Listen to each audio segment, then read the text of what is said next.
Okay, so welcome everybody. We're going to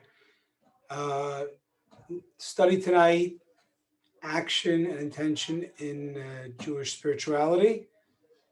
And we had last week, we did part one where we talked about why intention is so important in Jewish spirituality and the Tanya's philosophy. Even though we spoke about how action is so important, still kavanah, intention, is still very important.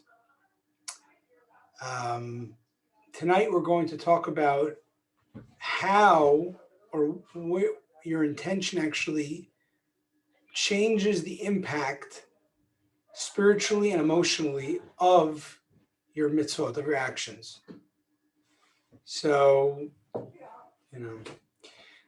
Is he on? No, he's not. Hold on 1 second. No, he's not on. Yeah, I know. All right. So, we spoke last week of why, even though action is what changes the world, God wants a dwelling in the lowest world, still Hashem wants a illuminated physical world. And if you're just going to do mitzvot with blind obedience, it will make a change. It is God's will, and therefore that is the main thing because it's fulfilling God's desire. But at the same time, it's a dark world. It's a world that God's will is happening, but you can't see it. In our language of feelings and in our experiences. And that's the reason why, even though if you had to pick what's the main thing is the action. The action is what starts this in the realm of bringing things into God's will. If you don't have God's will, then there's a famous thing in Hasidic philosophy.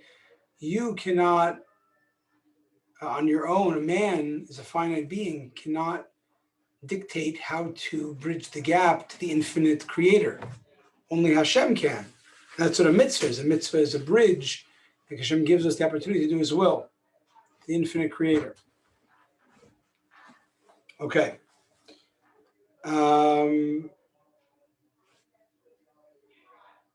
So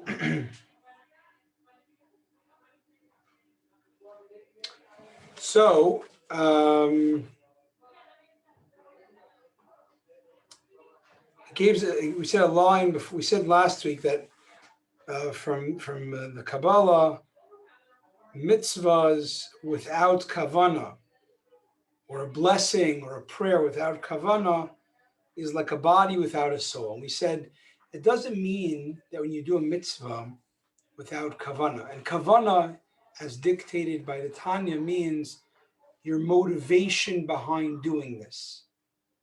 Because kavanah can mean, focusing on the meaning of the words, and that is a more technical.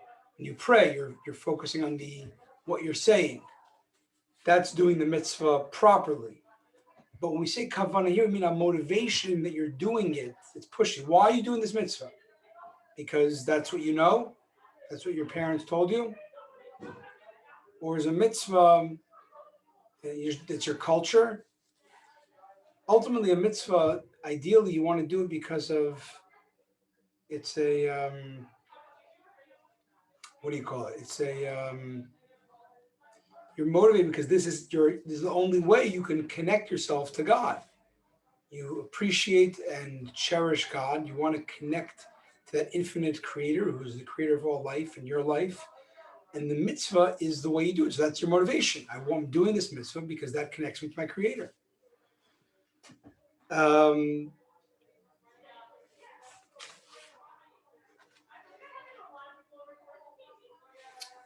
Now, what's interesting is that, so you might think, well, if you do a mitzvah without kavanah, it's like a dead mitzvah. No.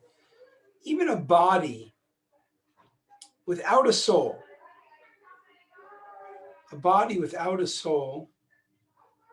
has a body without a soul has existence, doesn't disappear. So what's giving it life, energy? If just the soul gives it all its energy, then how does it exist as a corpse? The answer is that everything, including a rock, and for sure a body, has animating force from the spiritual energy that's propping up, it's making exist, the physical thing. The soul of the person just animates it, animates it, and it's alive. But its existence, anything that exists, has a life force just by mere existing. So when you do a mitzvah, it's like a corpse. It has God's life force in it. There is a connection to God in it, but it's not animated. It's not alive with, in the sense of feeling. So it has existence. It has God's power that makes it exist, the mitzvah, but it's not, energized. And we spoke last week that you might make the mistake. There's in Kabbalah, there's two types of terms of how God hides himself. Everything in this world, everything comes about through a filter of klipa. Klipa means a veil that hides the creator power in the creation.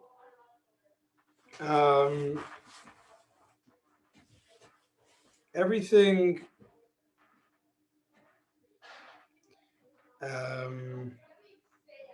everything is in the world is created with this creation, with through that veil that hides the source. And that concept is called Hester Panim, that God's face is hidden through the veil of Klipa. Nonetheless, not everything, you must say everything hides God. A beautiful sunset and a rock, or an act of beautiful kindness of one person to another, they're all hiding God. You can't see the godliness in it. The answer is no. There is a difference, even though everything, you can't see the light of God's face, of God's presence in it, but there is light of God coming through. Maybe not the sun, the orb of the sun, but the light comes down. And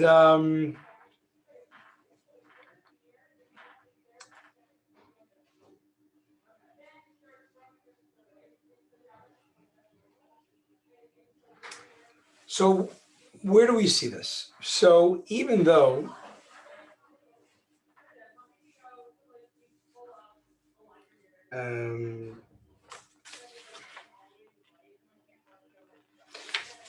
so in Tzimtzum, meaning how much of that, even though it's a filtered light,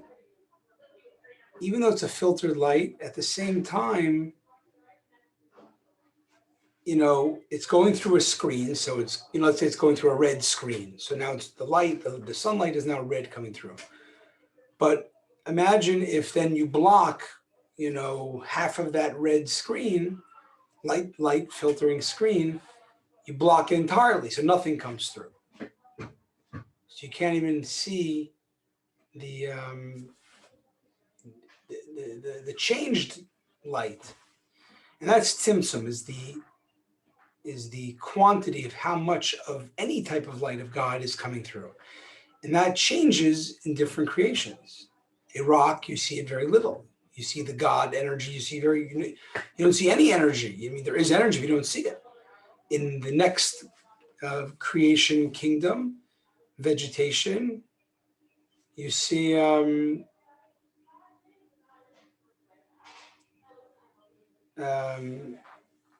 the next vegetation kingdom, you see, what do you call it?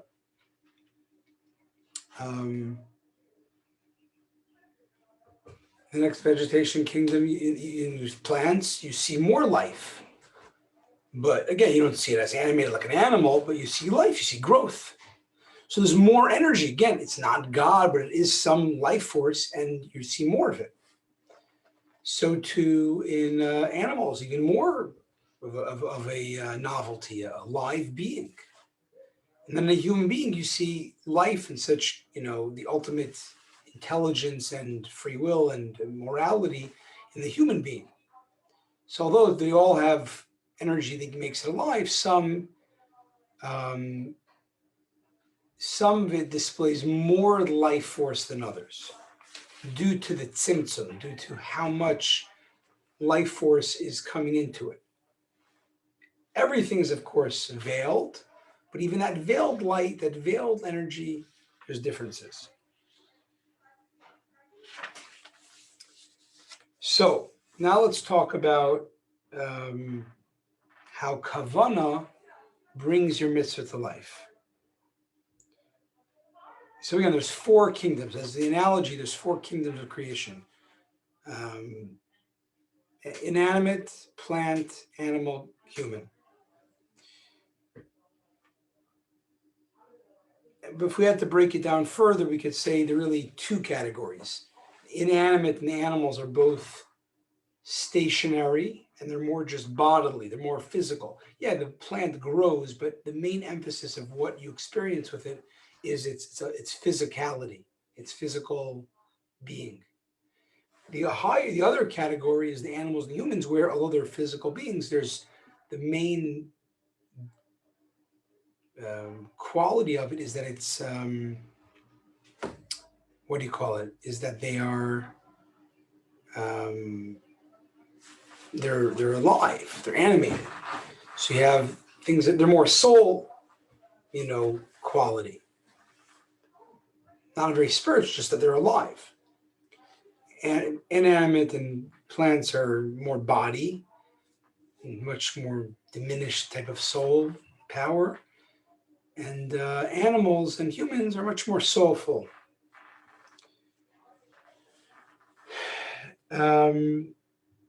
So too, when you do a mitzvah, a physical mitzvah, that's the body. But if you want to bring out greater life, that's the intent, that's your motivation, your feeling behind it, the energy.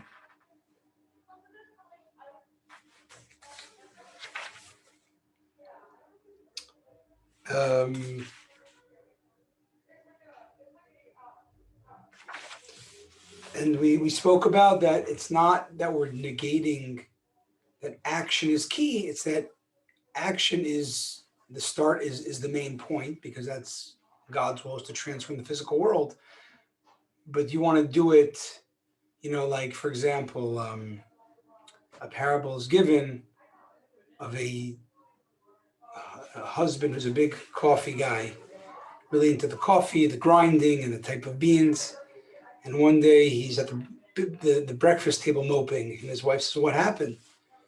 He says, "We're out of coffee." And the wife also appreciates coffee, so she can really validate his feelings of how hard it is to not start your day with a good cup of coffee. And she's validating and she's commiserating and saying, she really, can feel his disappointment.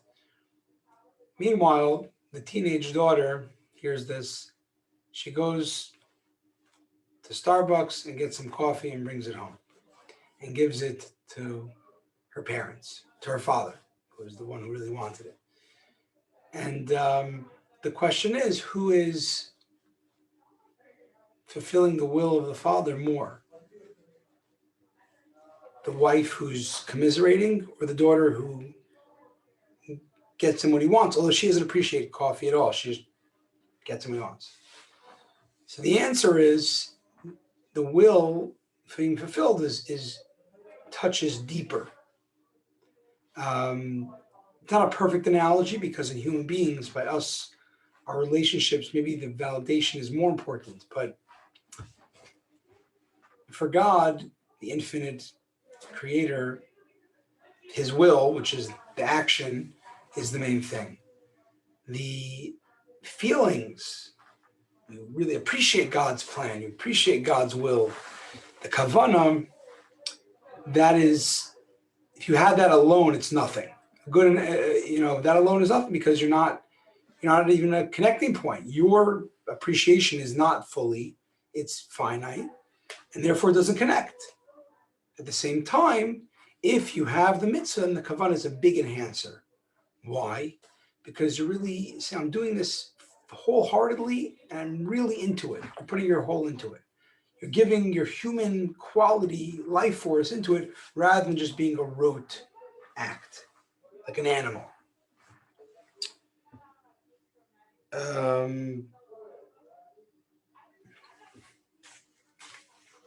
Okay.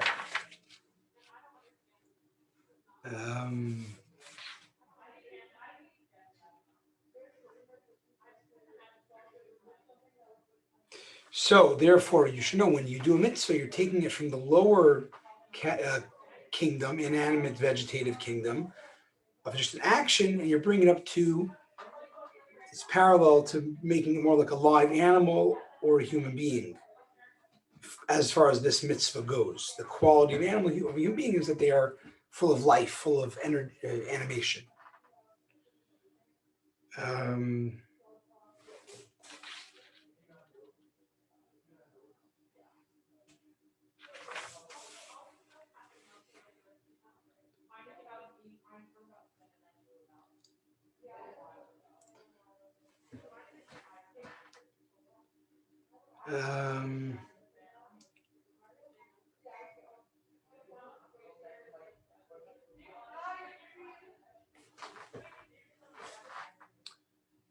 So he gives us a few examples of different types of people. So if you have the practical Tanya, page 447, he gives an example. If someone who has a very good mental disposition to think about God and to contemplate greatness, I mean, you have a more of a way to really think a little philosophically or tangibly about God's presence. So you're now thinking, there's cognition, and then you have feeling, you have reverence and love. So your soul, you really thirst for God or appreciate God, and you want to connect, so you do mitzvahs, and that pulls God's, light into illuminate your soul. And that intent, and with that kavanah, you then study Torah and the mitzvahs. That with that intention, you pray and recite blessings. Then this level of kavanah could be compared to the highest of the four categories: human. Since a human being has intellect, free choice, and speaks intelligently. Meaning, if you really think about it, you really start thinking to God in a very real way. You have thought, awe, and love. That means those are human qualities. Those are human qualities. What are the human qualities? That we can think abstractly. We have very deep, full emotion, and so on. And that's, you've raised the mitzvah to being really like a human-powered mitzvah. Because a human being is mainly an intelligent creature. And you're using your intelligence to the highest way, to actually intelligence generating feelings based on those ideas. That's a human-powered mitzvah, a human-powered kavanah for a mitzvah. But let's say someone is not as strong. They can't think so deeply and complex and appreciate God, with your cognition, and you don't generate feelings so deeply.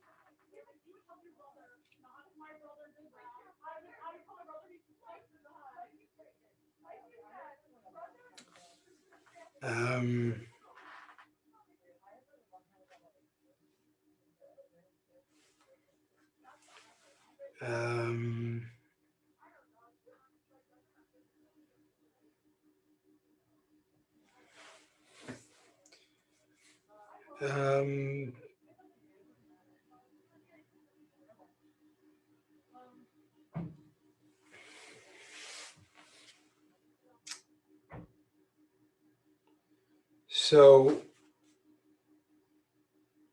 let's say you can't have it, but what you could do, anybody can do, is we spoke earlier in Tanya about having natural love, meaning a Jewish person has a natural affinity or reverence for God. It's natural as an instinctive.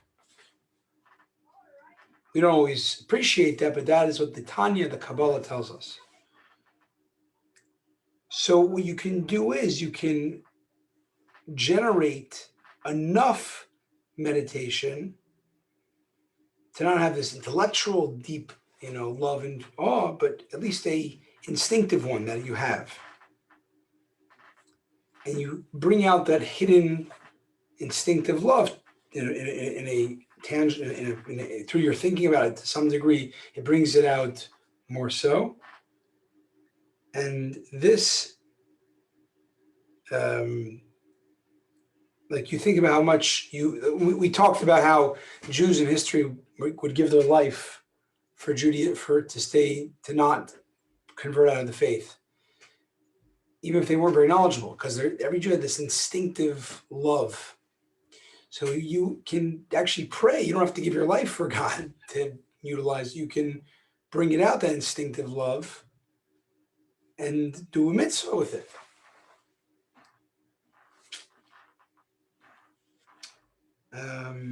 As we learned about that earlier. And you can use this saying, then today I know that I'm a Jew, I have this instinctive love, and therefore I'm going to push myself to live as a Jew, which means a way to connect to God. Meaning if I would give my life for God, should I be willing to at least live by doing mitzvahs in my regular life for God and not rebel against God or ignore those mitzvahs?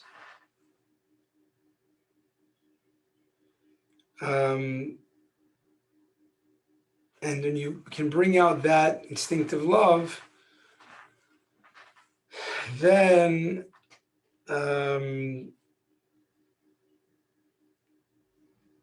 with all this instinctive love to study, pray, recite blessings, the translation, okay. You can pray. Again, you're not like the world's greatest Kabbalist, but at least you're praying with emotion, with a real, basically your instinctive emotion, not just imaginary stuff. You might say, oh, if you don't really appreciate God, then it's make-believe. No, because every Jew on an emotional, primal level has that instinctive love and awe, and you can generate it with a little bit of contemplation about it. But that is called more, quote-unquote, animal level kavana. Because what's an animal? Animals don't have intelligence like a human being. They have as much intelligence as they need for survival or for getting their needs met. Some more, some less. But they don't have human intelligence on that at all. So therefore, they have emotions. Animals have emotions, instinct. So when you generate an instinct type of kavana, it's like an animal level kavana generation.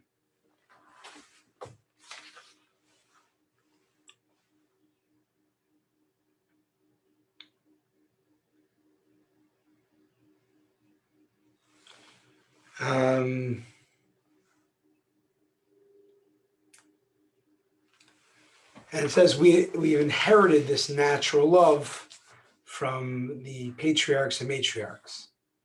So just to sum it up, that's the end of chapter 38. And I'm going to go a little bit into chapter 39.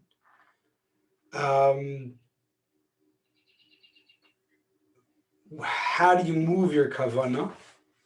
So if you have no kavana, it's like a rock or a plant, that it's a physical, it's an action. It has life force, but it doesn't have a very high level of life force. It doesn't have a very sophisticated level of life energy in that mitzvah. The kavanah is that being the kavanah. But if you can bring out your either intellectually based kavanah, which is love and awe of God based on intellectual contemplation, that is raising it to the highest. That's raising it to human level type of life force, animating the body of the mitzvah.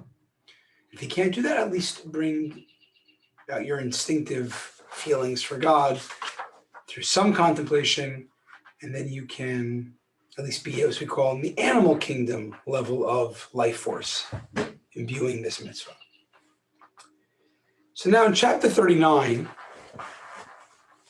it starts off with continuing the theme we were talking about. That when you do a mitzvah with instinctive love, you're like an animal. Now, you might take that as a slur. No, you're just an animal. What do you mean? I'm doing better than most people. I'm doing mitzvahs with love and awe, albeit instinctive. Animal, come on. So he says, you should know you're in good company. The angels are called chayes. They're referred to in Ezekiel's vision as wild beasts and behemoths and animals and domestic animals. It's funny, the angels are called different types of beasts or domesticated animals. He describes in his vision, there's a lion to the right, an ox to the left, there's an eagle. Okay.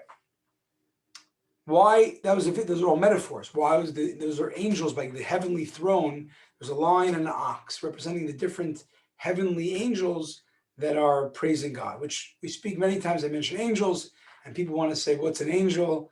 So to give the basic definition in Judaism, it's like Maimonides says, angels are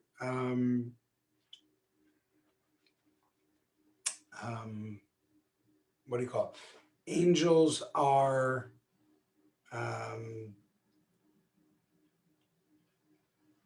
spiritual beings that have consciousness, that realize how God is the real energy and life of the world. And there's different levels of angels that realize that at different levels. So it's basically like almost like a soul, in that it's a intelligent consciousness that realizes God's being. And they're obviously higher than us because we have the body mass, preventing us from really appreciating that.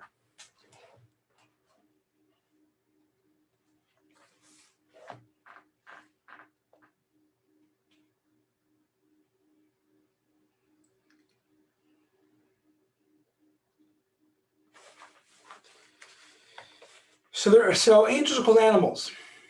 Why? Because as great as the angels' consciousness and appreciation of God's existence and source of life of everything is, and they have real love and rapture and awe of God. However, they have no free choice. A human being is greater than them because we have free choice. They have a higher level of love and awe, but it's instinctual. It's not free choice, which is generated by your intellect. So that's why, a soul is higher than an angel. It's greater than an angel because we have free choice. It makes it much more powerful.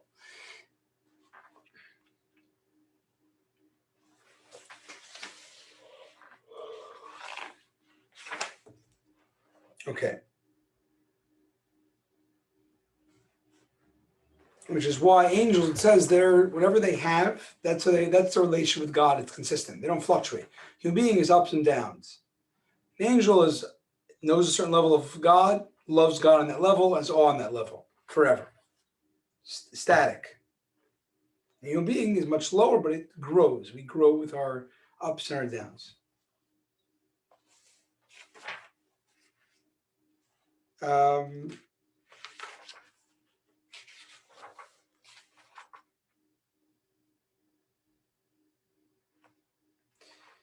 Now, before we just give a little preface for the next part of the chapter as we move further, and this is an important preface, that there are different levels of, the world is broken up into fours. Fours, the number 4. There's a lot of things in the world that are 4. Directions, up, down, right, left, or east, west, north, south. We said there's the 4 kingdoms of creation, right? We said animal, inanimate vegetation, inanimate vegetation, um, inanimate vegetation, inanimate vegetation,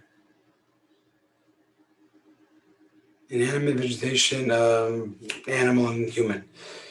Other things that are four. Can you think of something else that's four in our life? The Tanya quotes based on science from that time. There's four elements. You can break it into four elements. They called it the quote unquote element of air, of fire, of water, and wind.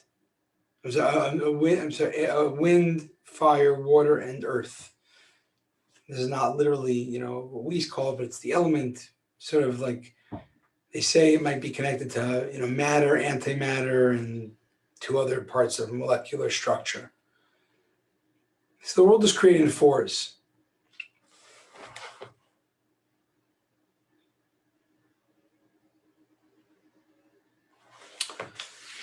There's also four worlds. It says there's four spiritual worlds, and they're called Atzilut, Bria, Yetzirah, and Asiya. The world of Atzilut is the highest world. It's the world of emanation, where it's light that feels that it's being emanated from a godly source. There's the world of Bria, of creation, where it still feels a godly source, but it's already more of it's not like a ray of light that's nothing other than just an extension of the source. It's something that can appreciate the light. So there's a somethingness. It's lower and from God, since there's a somethingness of it, more independence. Then there's a world of formation. Then there's the world of action, the physical world.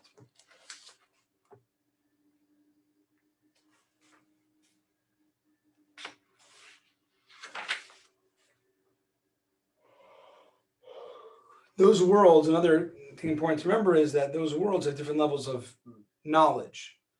The world of Atzilus, the knowledge is much more like one with God's presence because it realizes it's just an emanation of God's, the source. The world of Bria is called the world of intellect because, again, it's a little more independent in the sense it has a sense of, I don't call it a sense of self, but a sense of, self. But it has, it's not physical, it's a intellectual reality. The world of Yetzirah, the next world of formation, is really, it has not just intellect, it has emotions. Then the world of action is physical as well. And those four worlds, a human being can reach a tzaddik, a righteous person that meditates and infuses their mitzvah with kavanah. They rise to that world. When they make their mitzvahs ascend to the world of Bria, a world of intellectual relationship, which is not the highest, but it's second to highest. The angels can only reach the world of Yetzirah, of emotions.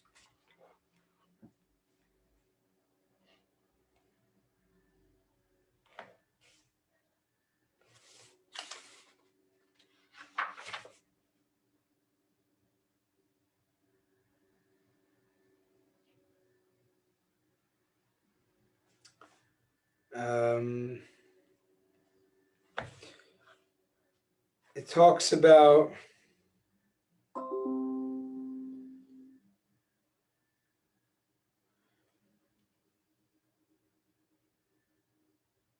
so why are you telling me this? Why is the Tanya telling us this?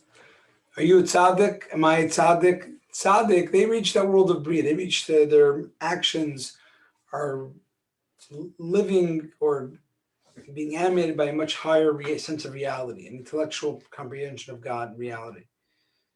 We don't. We're mostly not like that. But still, this can really sell it to you that you really should put some effort into contemplation to have a more contemplative relationship with God, because you see how much it raises the mitzvahs for a tzaddik. So let's try to do it a little bit. And now, even if you're going to say, well, I have to always rely on my instinct, my instinctive love. I can't develop further with my intellect.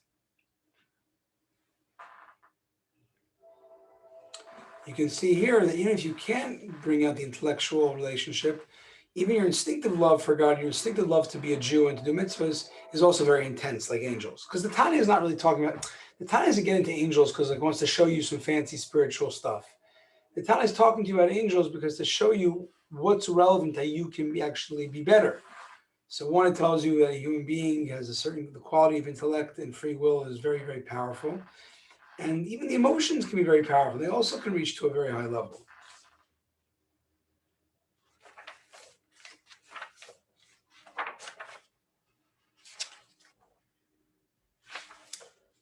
I think we'll stop there and we'll continue next week.